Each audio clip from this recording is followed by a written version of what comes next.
Olá, boa tarde. Começa agora o nosso Super News. Eu sou Cássio Miranda. Estou aqui nos estúdios da Rede Super e da Rádio Super em Belo Horizonte. Aqui em BH são 11 horas e... então não é boa tarde, é bom dia ainda. Por 6 segundos começa agora a nossa tarde. O céu nublado em Belo Horizonte, já algumas nuvens pesadas. O dia hoje vai ser mais frio que ontem. Há pouco choveu aqui em Belo Horizonte, em algumas regiões da cidade. A temperatura mínima prevista para hoje é de 16 graus. Prepare sua blusa, viu? E a máxima pode chegar aos 25 graus. Então, de noite, dormir com cobertor, né? E preparando. Seja muito bem-vindo ao nosso Super News. Quem está vendo pela Rede Super está vendo a nossa cidade, uma cidade linda e mesmo nublada. Belo Horizonte é uma cidade muito linda. Um abraço para você que nos ouve pela Rádio Super 100,5. Eu sou um ouvinte da Rádio Super. Quando não estou aqui, eu estou no carro ouvindo Rádio Super, uma programação que sempre abençoa nossas vidas. E eu quero convidar agora para participar do nosso Super News ele, Milton Guimarães, trazendo ótimas notícias. Boa tarde, Milton. Tudo bom, querido? Boa tarde, Cássio. Como é que você tá nesse dia nublado? Rapaz, tá nublado. Seu helicóptero não vai poder descer lá hoje, né? Não, é tranquilo. Quem tem dinheiro tem um helicóptero especial para chuva. Ah, você tem um? Tem. Tá bom, Milton. Você tem um de chuva e um de... um para sol e um para chuva. Tá bom. Inclusive máscara também. Você tem uma máscara para cada dia, não é verdade? Tem uma máscara. Tá com ela aí no bolso? Deixa eu ver. Tô com ela aqui, ó. Essa aqui é um pouco diferente. É style. Sabe o que eu tô percebendo, produção? O Milton, ele tem uma máscara para cada camisa. Isso. Ele combina, não é não, Milton? Milton? É isso mesmo. Ó, que cara chique. Essa é a ideia, combinar. Ô, Milton, conta pra gente o que está acontecendo em Brasília. O Senado anda aprovando algumas coisas importantes, não é isso? Sim, Cássio. Vamos começar falando lá de Brasília, que o Senado, ele aprovou aquela PLC. Você lembra que a gente tinha comentado sobre ela ontem, né? Exatamente. A PLC é um projeto de lei complementar e ela serve exatamente para ajudar municípios e estados a enfrentar esse período de crise financeira durante o coronavírus, que a gente sabe que infelizmente é isso que vai estar acontecendo e que já aconteceu, né? Já está acontecendo e que provavelmente vai acontecer ainda mais no futuro, essa crise. E esse dinheiro agora vai ser destinado para municípios e estados. O Senado aprovou ontem em uma reunião remota, né? Eles fizeram uma reunião remota, cada um na sua casa, e decidiram aí que vão destinar cerca de 60 bilhões de reais da União para ajudar estados e municípios. Desses 60 bilhões de reais, 50 vão ser destinados para a queda de arrecadação, para ajudar nessa queda de arrecadação que pode estar acontecendo, que já está acontecendo, inclusive, em alguns municípios, e os outros 10 bilhões para a saúde e assistência social. Esse dinheiro vai ser pago em 4 parcelas, mas vai acontecer tudo certinho. Aqui em Minas, o valor total vai ser de 2,9 bilhões de reais. É um bom dinheiro que vem ótima hora para os estados e municípios, né? A gente pensar aí, muitas cidades, né, muitos municípios de pequeno porte contam muito com essa ajuda porque a situação está muito difícil, né? Muito desemprego, né, Milton? Muita gente perdendo o emprego. Sim. Não é? E isso acaba gerando também um déficit no caixa dos municípios, porque as pessoas perdem emprego, as empresas fecham. Sim. A arrecadação, né? O ISSQN, que é um imposto que as prefeituras têm, também cai. Então é muito importante esse dinheiro, né? Sim, mas é importante lembrar que essa lei ela ainda vai para a sanção do presidente, viu? Ah, sim. Porque como ela é uma PLC, um projeto de lei complementar, ela ainda vai passar para o presidente, e depois que passar para o presidente é que a gente vai ver esse dinheiro chegando aos municípios e aos estados. Você estava comentando aí sobre essa questão de que existem pessoas que infelizmente vão ficar desempregadas durante esse período. O Senado aprovou de que alguns profissionais da área pública não terão os seus salários congelados. É o caso dos professores, a gente tinha comentado deles ontem, isso, né? Exatamente. Profissionais da área da saúde, profissionais da área da segurança, as Forças Armadas e também os profissionais da assistência social. Sim. A turma que está ralando muito aí, né? Tá sofrendo muito. A turma que está ralando, verdade. Mas, Milton, você falou da PLC, mas e a PEC é que é aprovada imediatamente, é isso? Sim, a PEC é aprovada, inclusive foi aprovada imediatamente ontem. Ah, é mesmo? Ontem teve a votação do segundo turno. E o que decidiram? Decidiram que vão aprovar desse jeito mesmo. É a da guerra lá? É a da guerra, orçamento de guerra. Ah. Isso. Decidiram que vão aprovar ela mesmo. Ela foi aprovada ontem em uma reunião que também foi remota. Nós estamos vendo aí imagem da plenária, né? Com, inclusive, ao fundo, o nosso botafoguense, que a gente tinha comentado dele ontem, né? O Rodrigo chamado Maia. Botafogo, Eles aprovaram aí o texto para o segundo turno, então ela está aprovada. Ela não vai à sanção do presidente, como eu disse. Ela vai diretamente aí para funcionar diretamente. A verba é liberada, né? A verba foi liberada. Ela só não vai ser promulgada agora. Ela vai demorar alguns dias para ser promulgada, para entrar em vigor. Lembrando, para quem não estava lembrando, por ser uma PEC é porque não tem a sanção do presidente.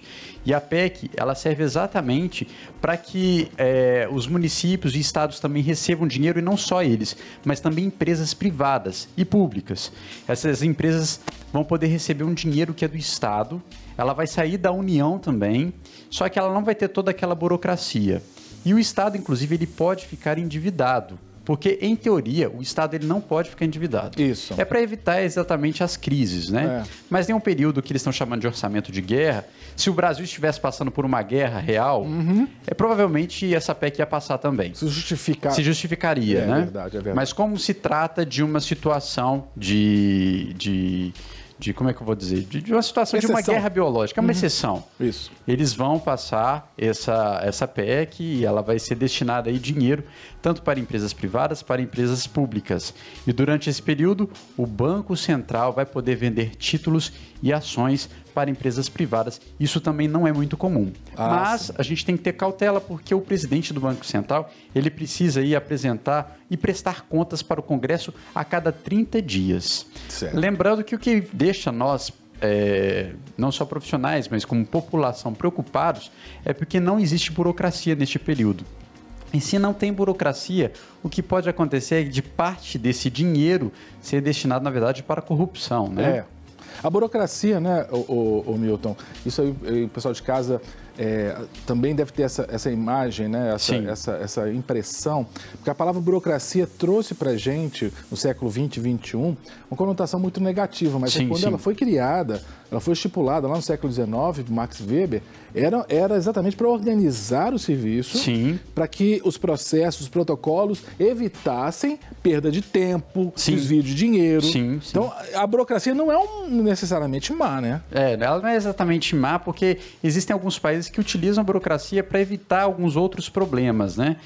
Eu estava lembrando aqui agora, ali no início, parte dos anos 2000, né, início da década de 2010, a gente teve muitos problemas, por exemplo, com tiroteios lá nos Estados Unidos. E lá nos Estados Unidos as pessoas compram armas tranquilamente.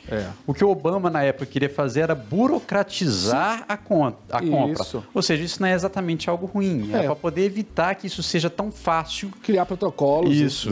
Então a burocracia ela tem o seu lado bom. E também tem o seu lado ruim. Sim, também.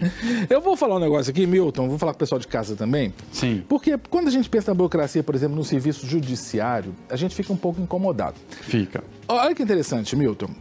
Você sabe muito bem que o Supremo Tribunal Federal, nos últimos anos, voltou pautas que, ora, eram favoráveis à prisão após segunda instância, ora negavam a prisão após segunda instância. Teria que só em trânsito e julgado. E esses dias, parece que foi ontem, saiu uma notícia, né, de talvez o condenado mais famoso do Brasil. Não é verdade, Milton? O condenado mais famoso da Lava Jato também. Da Lava Jato. Quem é? É o nosso ex-presidente Lula. Luiz Inácio Lula da Silva, você estava comentando sobre essa questão envolvendo o presidente. A gente está vendo aí a foto do ex-presidente, né? O TRF4, que é a 8ª turma do Tribunal Regional Federal da 4ª Região. É difícil de falar, né? Lá no Rio Grande do Sul. Lá no Rio Grande do Sul. O Tribunal da Lava Jato, né? Eles ficam responsáveis pela Lava Jato. Eles negaram os recursos apresentados pela defesa do ex-presidente Lula. Ele foi condenado aí a 17 anos e 1 mês de prisão em regime fechado por conta do sítio de Atibaia. Você lembra desse caso, Cássio? Claro, inclusive estão tentando vender o sítio de Atibaia. Vocês estão tentando vender? Não, tá na internet, sério, estão tentando vender. Sim. Só quero saber quem é que vai receber o dinheiro, porque se o sítio não é do Lula, é de quem? Não dá para saber. O que dá para saber é que negaram, né? Existia aí o projeto de defesa do ex-presidente para que fosse mudado aí a questão do tempo, né? Mas negaram a pena para o presidente e não só isso. Negaram também a ideia Negaram o recurso. Negaram o recurso. E negaram também a mudança de data, porque eles queriam mudar a data do julgamento do ex-presidente, né? Sim. Queriam prorrogar essa data, jogar ela lá para o futuro, não. Eles vão manter uma data específica que não divulgaram. E o ex-presidente vai conseguir aí com essa pena grande de são 17 anos. Quer dizer, então, que amanhã o Lula está preso? Não chega, não é por isso, não. Ainda tem, aí que é a questão do trânsito em julgado. Em julgado, exatamente. Ele pode recorrer, vai recorrendo. Sim, até porque ele pode recorrer em segunda instância, né? Não, já recorreu em segunda do sítio. Do sítio. Agora vai para o Supremo. Agora vai para o Supremo. E aí vai demorar mais um tempo ainda. Lembrando que o Lula foi condenado por corrupção passiva e lavagem de dinheiro. Exatamente. O sítio de Atibaia passou por 3 reformas. Ele teria recebido aí cerca de R$1 milhão, não só aí de agentes da Odebrecht, mas também da OAS e de pessoas ligadas ao PT. Eita. Então vamos esperar, porque provavelmente o STF ainda vai discutir esse processo. Mas você imagina, nem um ex-presidente preso por 17 anos? E pela idade do Lula aí, ele vai acabar mofando na cadeia. Vai acabar mofando. Ele já está bem mais velho. Lembrando que ele foi condenado lá em janeiro de 2018 a 12 anos de prisão por causa do triplex lá no Guarujá. Outro imóvel. Foi outro imóvel. O Atibaia é outro imóvel, né? E em abril, eles passaram para o STF diminuiu a sentença para 9 anos. E aí o Lula foi preso. Mas depois soltaram ele novamente. Por causa da segunda instância. Por causa da segunda instância. E agora é um outro caso que ele pode ser preso por 17 anos. Sim. Meu Deus. E interessante o caso de Atibaia. Eu morei em Atibaia, eu estudei em Atibaia, eu fiz seminário lá em Atibaia. Não foi no sítio do amigo do Lula, foi perto. Foi perto. É uma cidade muito bonita, cidade muito agradável e... No sítio você tem pedalinhos com nomes referentes à família do Lula, você tem retrato da família do Lula. Gente. Assim, um amigo desse é chapa, viu? Porque ele empresta o sítio e ainda bota quadro do amigo. Sim. Né? Tô achando que esse amigo tá faltando um dedo aí. São 9. Ô, Milton, fala aí, você falou de ex-presidente, vamos falar do presidente atual? Vamos falar do Bolsonaro agora. Tá saudável, não é verdade? Tá saudável. Segundo ele disse que está saudável. Só que a justiça mandou o presidente apresentar aí os 2 exames que ele teria feito para a detecção da Covid-19. Aí na imagem, viu? O pessoal da rádio não tá vendo a imagem, mas parece o presidente com a máscara azul. Tá ele usando aí a máscara. Só que algumas pessoas são até muito angustiadas, porque em algumas aparições públicas ele aparece sem máscara, sabe? Sim. Mas, voltando à notícia, ele vai ter que fazer o quê? Entregar os exames? Ele vai ter que mostrar isso para a justiça. Pelo menos é o pedido do desembargador André Nabarrete, que é do TRF3. Ele pediu aí e decidiu manter a obrigação do presidente apresentar os 2 exames que ele fez para a Covid-19. Lembrando que ele fez o primeiro exame lá no início da pandemia, né? Ele fez o exame, assim depois como outros ministros. Ele veio, né? Isso, quando ele voltou dos Estados Unidos, ele fez o exame e disse que deu negativo. Sim. Mais recentemente, há umas 2 semanas mais ou menos, o presidente fez outro exame e mostrou que ele disse que também deu negativo. Só que agora esse desembargador, que é o André Nabarrete, disse que o presidente precisa voltar a apresentar isso publicamente, esses exames. Mas o desembargador deu razão para isso, Milton? Porque olha, parece um pouco de invasão de privacidade. Parece. E inclusive é um dos argumentos do presidente Bolsonaro de que se esbarra na lei de acesso à informação. Vamos falar aqui uma frase que eu vou abrir aspas aqui, que é a frase que inclusive o desembargador disse, abre aspas, a urgência da tutela é inegável, porque o processo pandêmico se desenrola diariamente com aumento de mortos e infectados. A sociedade tem que se certificar que o senhor presidente está ou não acometido da doença, fecha aspas. Entendeu? Não entendi nada. Também não entendi, porque o que ele está querendo é que o presidente mostre isso. Não tem um argumento plausível. Quando a pessoa começa a usar o juridiquês, sim, né, porque está querendo mesmo falar, ninguém entendeu. Igual às vezes, antigamente, o médico fazia receita, você não entendia, está escrito, né? Sim. A tutela, a antecipação da tutela. Gente, pensa, o negócio é o seguinte, qual que é a razão do presidente Bolsonaro mostrar que está ou teve a Covid-19, que também tem isso, né, Milton? Sim, você fazendo exame, você pode identificar que você teve a Covid. Sim. Você não está mais, porque são 14 dias, não é isso? Exatamente, 14 dias. Não sei se vai adiantar. Não vai adiantar nada, não, porque, né? Ai, meu Deus. Na situação que está. E o governo, e outra coisa, né? Porque ele fez 2 exames, os exames são caros, né? Sim. A população brasileira, muita gente está doida para fazer esse exame e não consegue. Sim. Se bem que parece que em Brasília eles estão tentando fazer algo para popularizar ou tornar mais acessível o exame, é isso? É isso mesmo, existe um programa, na verdade não é um projeto não, é um programa do Ministério da Saúde para tentar apresentar aí testes rápidos para a maioria da população. Na maioria, na verdade, não. Na verdade, é 22% da população, que corresponde aí a 46 milhões de pessoas pelo SUS. Sim. Você está vendo a foto aí do teste, Cássio? Uhum. Ele é um teste super simples. Ele funciona como se fosse aquele teste para diabetes, que eu esqueci o nome, de insulina. Sim.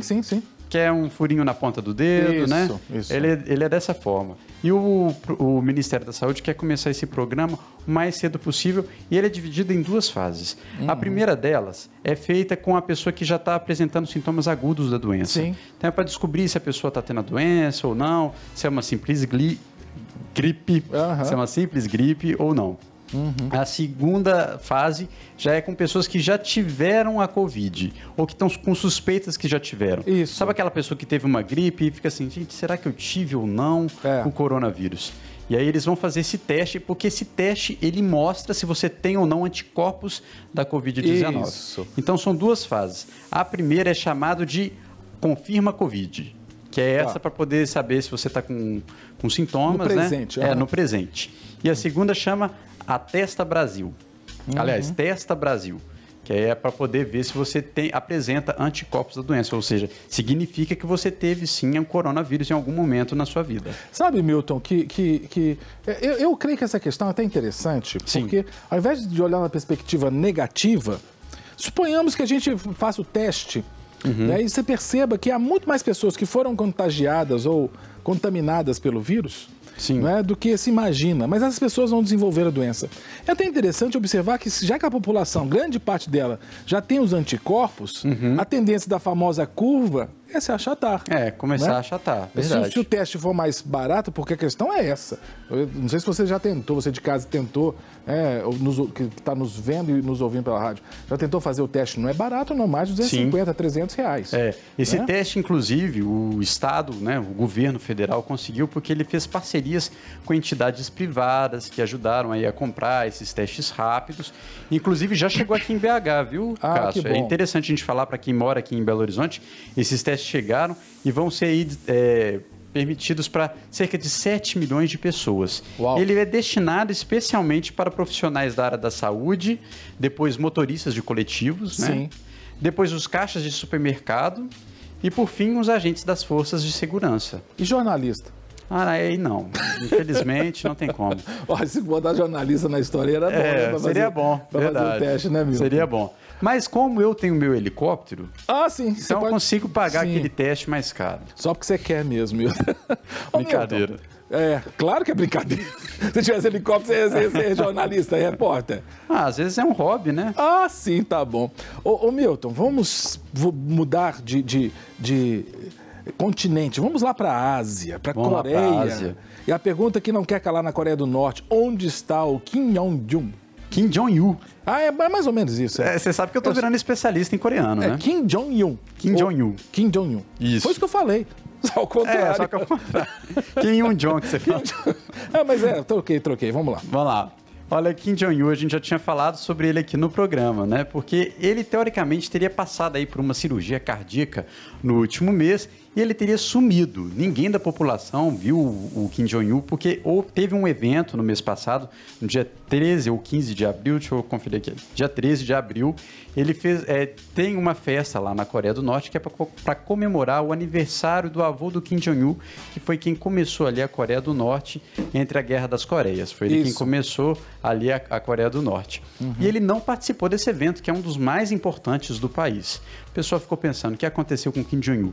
Várias agências de inteligência acreditavam que, na verdade, ele tinha passado por uma cirurgia de cardíaca, né, relacionada aí ao coração dele. Só que não. Essa foto que nós estamos vendo aí agora é do Kim Jong-un no sábado. Sim, tá sorrindo. Sorrindo. Ele foi na inauguração de uma fábrica lá na Coreia do Norte. Ou seja, ele está vivo. Parece que está bem pela foto. Ele está bem. Agora, o que uma agência de inteligência da Coreia do Sul acredita é que o Kim Jong-un não tenha passado por cirurgia nenhuma, não. Ele, na verdade, estava fugindo da Covid-19. Estava recluso. Estava recluso porque alguns vizinhos dele apresentaram sintomas como da febre.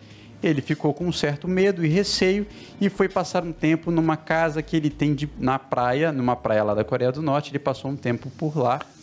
Mas ele tá vivíssimo. Agora, eu imagino o vizinho do Kim Jong-un deve ficar uns 700 metros.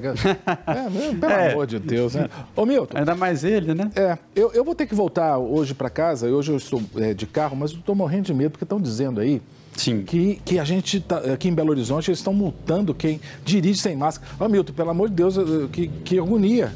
Eu não consegui respirar aquele negócio, não. A gente tinha dado a notícia ontem, Cássio, de multas que a prefeitura ia aplicar, principalmente a guarda municipal ia aplicar aqui em Belo Horizonte, para pedestres que não estão usando máscara. Exatamente. Isso é verdade. A multa gira aí em torno de R$80. Agora, você motorista, motociclista, você não vai ser multado por isso, viu? Isso é uma fake news que está surgindo aí nas redes sociais. Tá rodando, né, Milton? Tá rodando. Inclusive, falaram até o valor da multa, que ia ser em R$217. Pois é. Isso é fake, tá? Isso é fake porque você não precisa necessariamente pagar uma multa só porque você não está usando máscaras no seu carro. Se você está com familiares que convivem com você todos os dias, qual a necessidade de você usar a máscara, não é mesmo? Está dentro do carro, né? Está dentro do carro. É claro que existem aplicativos de carona aqui em Belo Horizonte que estão obrigando os passageiros a utilizarem a máscara. Mas são pessoas que não convivem. Sim, é claro. Né? Você vai andar com pessoas aí que você nunca viu na... Imagina, você está no aplicativo, quase que eu falo um o nome, né? Você está lá, ou você está de táxi. Sim. Né? É compreensível, porque você que pegou o táxi do motorista precisa de estar preservado e você também, quer dizer, é mútuo, né? Preservar a saúde, utilizar a máscara certinho. Agora, se você está de carro, tá na sua moto, na sua bicicleta, o que seja, o meio de transporte. Seu helicóptero. Um helicóptero, por exemplo. Não precisa usar a máscara, tá? Com essa informação importante, porque, gente, fake news ninguém merece, viu? Sim. A gente fica com medo. Quero agradecer, Milton, viu? Muito bom, querido. Agradeço. Amanhã, sexta, você tá aqui, né? Amanhã eu tô aqui. Sexta-feira, tamo aí. Deus te abençoe, Milton. Um grande abraço. Deus te abençoe também. Mas nós continuamos com o Super News. Vamos para um breve intervalo e já tem mais notícia quentinha aqui no Super News. Sai daí.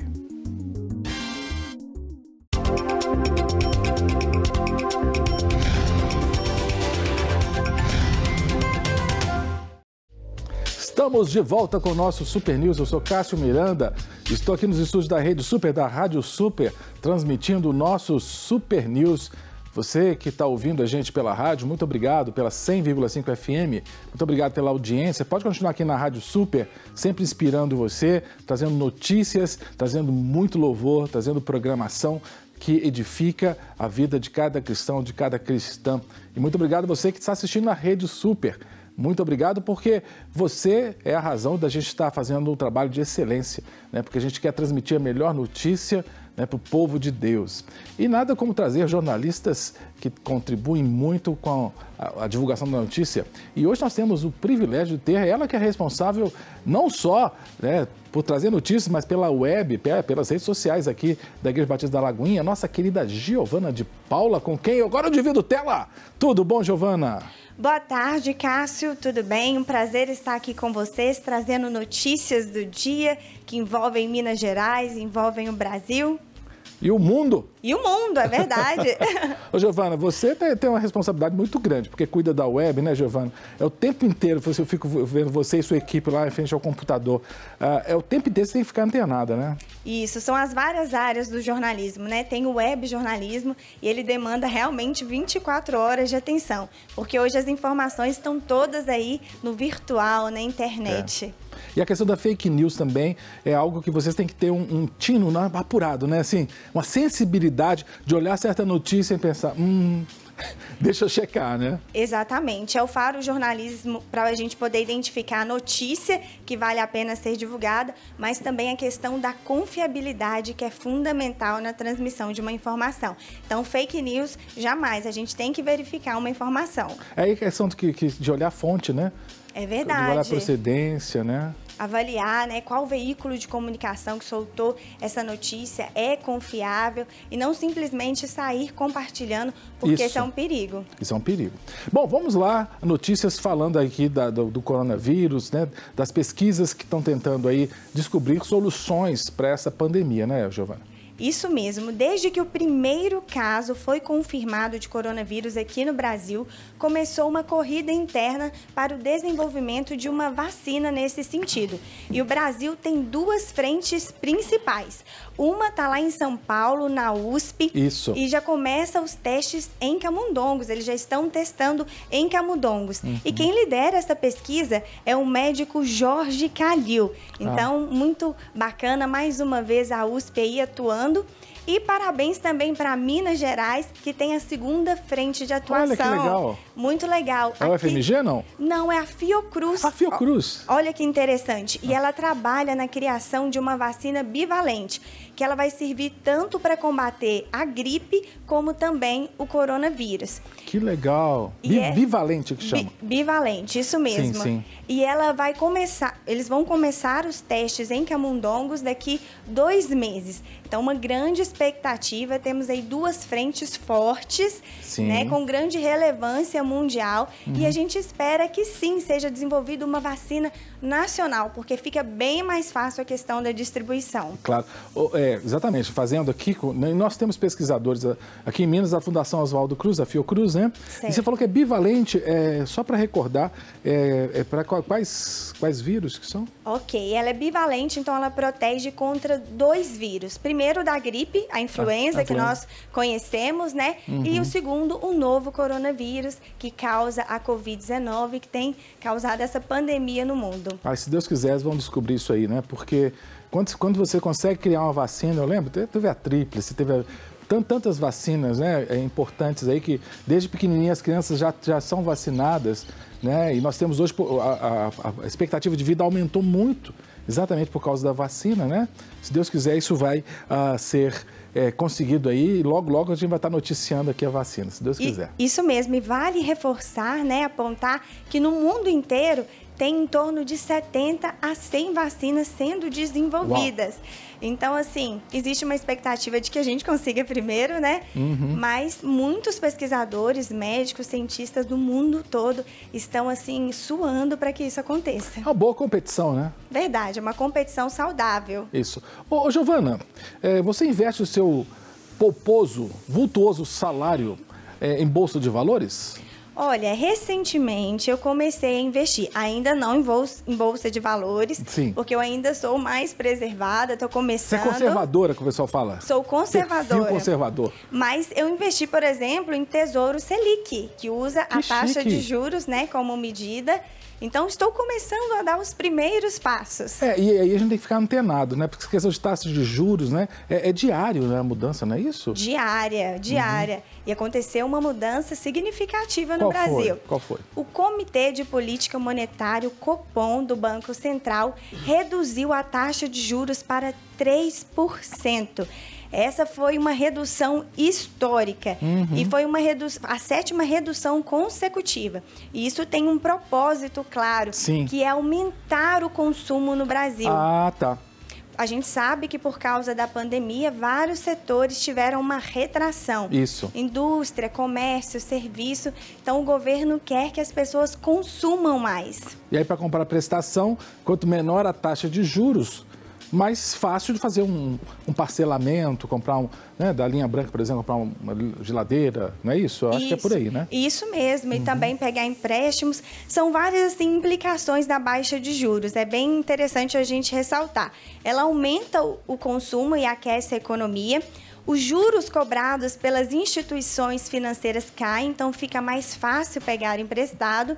E também essa taxa Selic, ou taxa de juros, ela é muito utilizada pelo governo para controlar a inflação. Então, aumentou a inflação, eles aumentam a taxa de juros. Baixou a inflação, eles baixam a taxa de juros. Isso para controlar a questão do consumo e a inflação também. Para não gerar também um processo inflacionário, né? Isso mesmo. Isso é muito bom e a gente espera mesmo, porque bancos, a taxa de cheque especial, a taxa de outros tipos de empréstimo, porque o cheque especial é um empréstimo que você faz com o banco, né? Certo. Elas tendem a cair. Até cartão de crédito acaba caindo também, né? Essa questão da taxa de juros, né? Com certeza. Ô, Giovana, de países do mundo, assim, um país que você não conhece, você consegue assim pensar, pastor Cássio, eu gostaria de conhecer tal país, assim?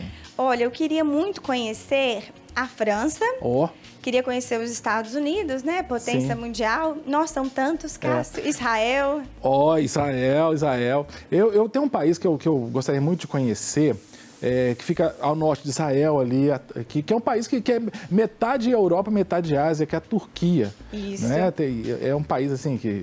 A Istambul, né? A antiga Constantinopla, é um lugar muito, muito lindo, né? E a Turquia tem notícias tão interessantes para a gente com relação a questão do confinamento, não é isso? Isso mesmo. Alguns países da Europa e também da Ásia estão voltando aos poucos suas atividades. E a Turquia é um exemplo disso.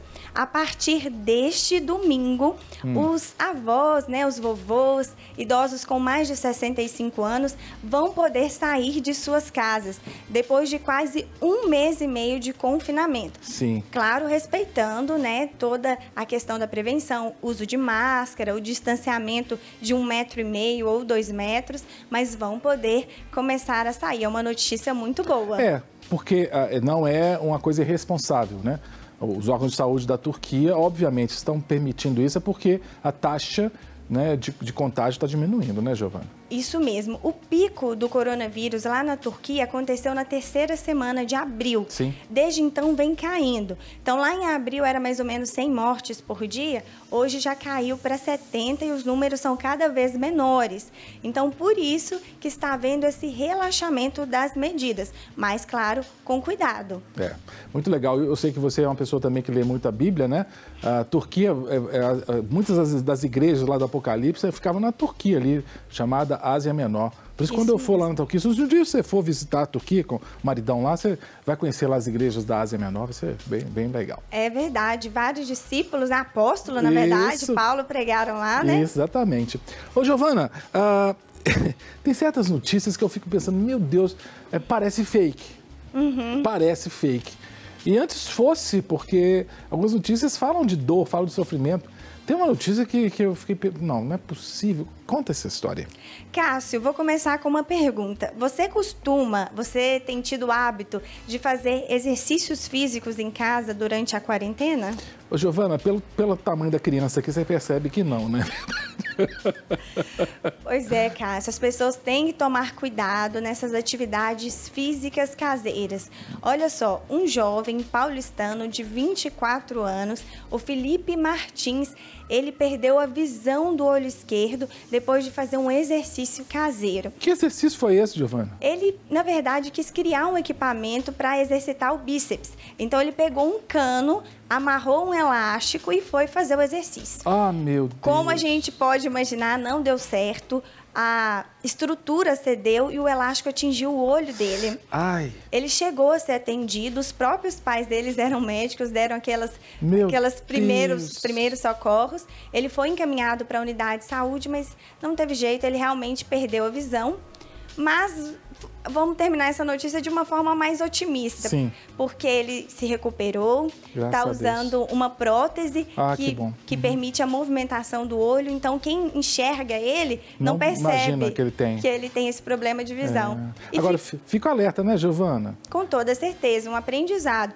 Se nós formos fazer exercício físico em casa, tem que ser com cuidado, pedindo orientação ao educador físico. Não é de qualquer maneira, não é construindo seu próprio equipamento. É verdade, porque o caso aí foi exatamente isso, um equipamento inadequado, né, caseiro, né? E elástico, isso tudo a gente tem que tomar muito cuidado. Que Deus tenha misericórdia dele, do Felipe, né? E dê esperança para ele, né, que ele vai melhorar em nome de Jesus. Né? Lá em casa você está falando, né? Eu estou pensando aqui, exercício que eu faço, eu só subir a escada. Pois é um grande desafio nessa quarentena se exercitar, Exato, né? mas a gente tem que mexer, não é verdade? Tem. Eu moro num prédio e várias pessoas estão caminhando lá no estacionamento mesmo. Que bom. De máscara, né? Mas se exercitando, cada um dando um jeito para driblar esses efeitos da pandemia. Tem um exercício que eu faço, né, que é rastelar, porque minha casa o gramado é muito grande, né? Então ontem mesmo eu fiquei um tempão lá rastelando as folhas, então já é um exercício, pelo menos, né?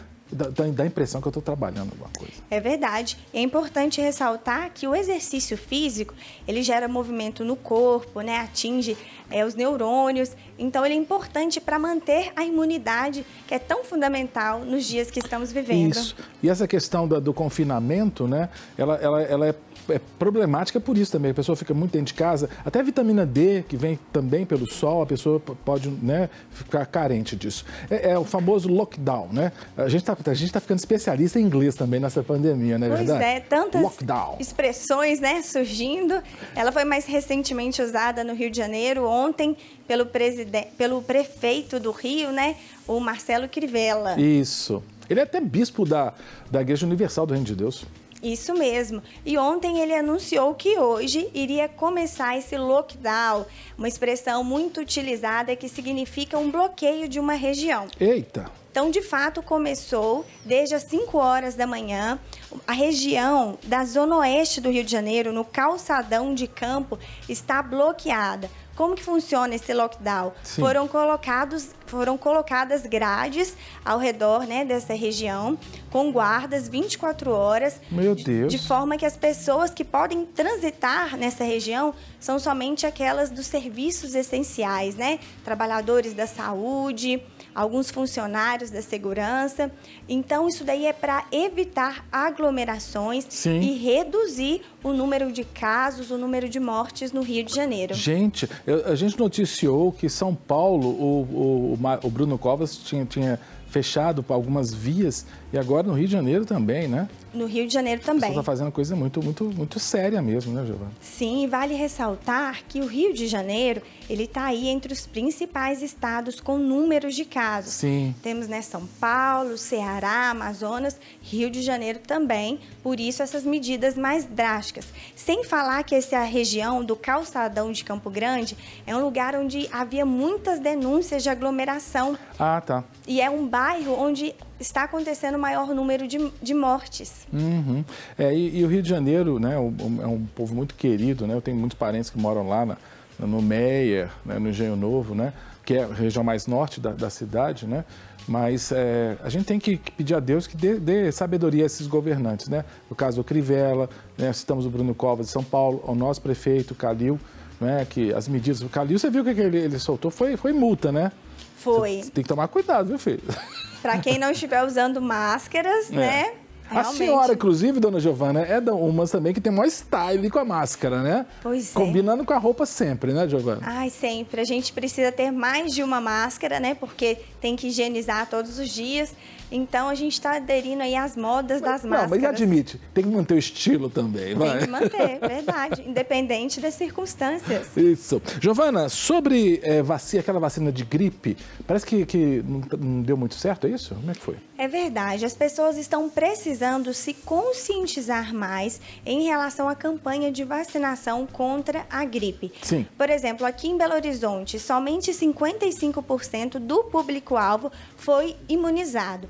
Mas tem até sexta-feira para regularizar essa situação. Sim.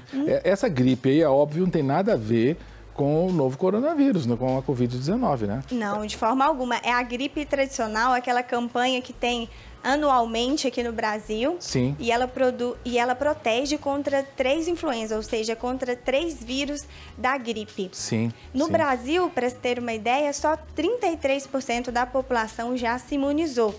Sim. E o Ministério da Saúde ele faz um grande apelo para que as pessoas se vacinem, porque essa vacina ajuda a aumentar a imunidade. Isso. Ela não protege contra o coronavírus, mas ela fortalece o organismo para que, caso haja um contágio, a pessoa esteja, né, mais preparada imunologicamente. Eu creio até que há razões claras para baixa adesão. Muitos, óbvio, por causa do lockdown, não estão saindo de casa, não é verdade? O grupo que tem essa possibilidade de vacinação gratuita são idosos, né? E alguns grupos, até professores, parece também podem. Mas é compreensível, né? Que as pessoas, por causa da reclusão, não estão se vacinando. Agora, quando sair a vacina do coronavírus, você vai ver, minha filha. Verdade, todo mundo vai correr. E uma das principais preocupações das pessoas é justamente a questão da aglomeração. Então, muitas pessoas deixam de se vacinar por causa disso. Só que as autoridades já informaram que não precisam ter esse medo, as pessoas, porque é só cumprir as medidas de prevenção.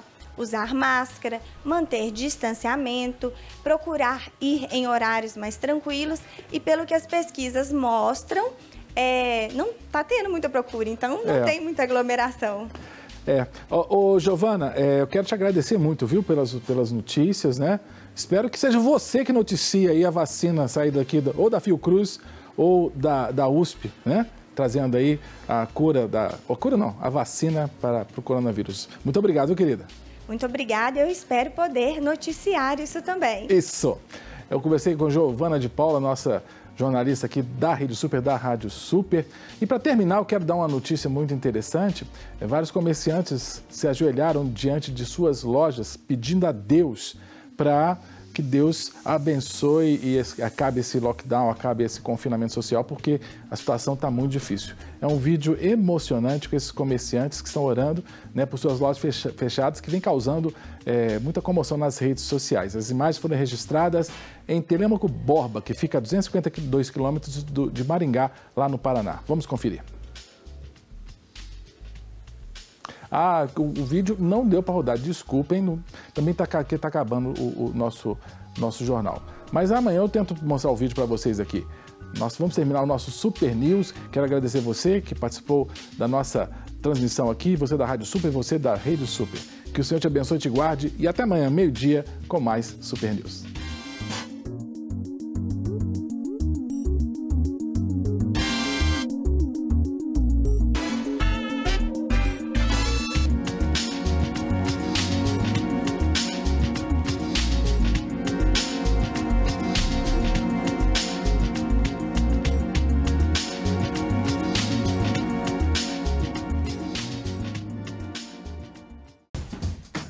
Não quer ficar um segundo por fora da nossa programação?